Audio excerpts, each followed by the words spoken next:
नमस्कार मंडळी, पुन्हा एकदा तुमचं कमल पगार किचनमध्ये स्वागत आहे। आज का नाही कच्च्या पोपईची भाजी बनवत आहे, खूपच भारी।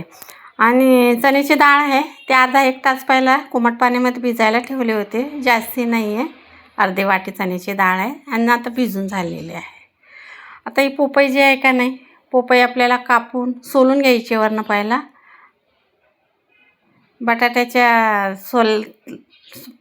बटाटे सोलतो ना त्याच्याने आपल्याला सोलून घ्यायचे आहे। सोलून झाली आता पुन्हा बिया काढून घ्यायच्या, आतमधल्या बिया पण काढून घ्यायची। ती साल असते का ना चाकूने सुरीने ती पण काढून घ्यायची आहे। खूपच छान होते भाजी। सगळं काढून घेतली आहे।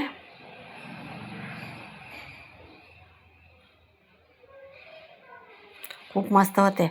मला चाकूने काय होत नाही चिरायला, म्हणून मी पाऊशी बोलतात आमच्या गावाकडं, विळी पण बोलतात। त्याच्याने असे मिडियम साईजचे, जास्ती मोठे पण तुकडे करायचे नाही, जास्ती अगर कुकरला लावायचे असले ना तर मोठे तो पीस करायचे। कापून झालेले धुवून पण घेतलेले बघा। आणि आता जे राईच्या तेलात बनवत आहे मी, राईच्या तेलामध्ये का नाही आपल्याला मस्तपैकी याला फ्राय करून घ्यायचे।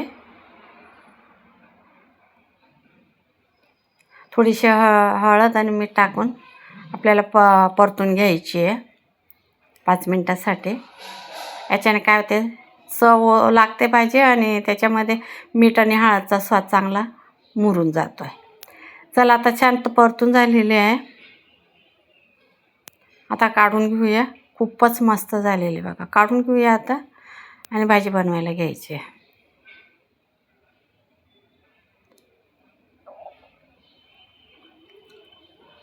आणि आता राई, जिरं, मेथी दाणे आणि उडदाची डाळ आपल्याला फोडणीला टाकायची। हे टाकणं जरुरी आहे बरं का, हे टाका तुम्ही। आता तडतडायला लागलं का त्याच्यानंतर आपल्याला टाकायचं आहे अद्रक लसूण चेचून कुटून टाकायचं आहे। म्हणजे अद्रक लसूण आणि मिरची टाकली कुटून, अद्रक थोडंसंच होतं। आणि आता कांदा टाकायचा आहे। कांदा पण एक छोटा कांदा घेतलेला आहे। कांदा टाकून परतून घ्यायचे चांगलं लाल होईपर्यंत। आता हे मसाले आहेत, धनिया पावडर आहे, हिंग आहे, मीठ पण टाकून दिलं आणि लाल तिखट आहे। आता हे परतून झाल्याच्या नंतर डाळ टाकायची आपल्याला। डाळीला का नाही एक वाफ लावून घ्यायची, म्हणजे शिजून जाईल लवकर। हे बघा, कारण का आपल्या हे जे आहे ना पोपई ते तेलामध्ये परतून घेतले ना, त्याच्यासाठी आपल्याला अलग डाळ थोडीशी वाफून घ्यायची आहे झाकण ठेवून, जेणेकरून मग पोपई टाकल्याच्या नंतर दोन्ही एकत्र छान शिजतील। झाले अर्धवट शिजले, आता टमाटा टाकून द्यायचं आहे। टमाटा टाकून पण परतून घ्यायचं आहे। थोडीशी कस्तुरी मेथी टाकली, कस्तुरी मेथी मला आवडते खूप, फार भाजींमध्ये टाकते मी। आणि आता चवीप्रमाणे मीठ टाकायचं आहे। मीठ टाकून चांगलं टमाटे मीठ सगळं व्यवस्थित परतून घ्यायचे ना। आता जे पोपई आहे ना परतून ठेवलेली, ती टाकून द्यायची आपल्याला।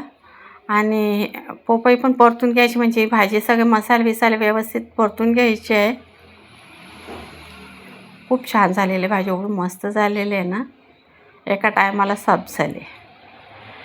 आता तुम्हाला जशी बनवायची, तुम्ही रस्सा बी बनवायचा असला तर बनवा, पण मी सुकीच बनवत आहे। जेवढं पाणी टाकायचं तेवढं टाकून द्यायचं आहे, गरम करून टाकलं तर अजूनच छान। मला जरा काही गडबडीमध्ये होती म्हणून थंडच पाणी टाकलेलं आहे। झाकण ठेवून मस्त शिजून घेतलेली आहे बघा भाजी। भाजी तयार आहे खाण्यासाठी। आणि प्लीज तुम्हाला अगर व्हिडिओ आवडला असेल तर सबस्क्राईब करायला विसरू नका। ज्वारीच्या भाकरीबरोबर बनवली, खूप छान लागत होती भाजी। सबस्क्राईब करा, लाईक करा आणि कमेंट करून सांगा, आणि एकदा नक्की बनवून बघा पोपईची भाजी। Bye bye.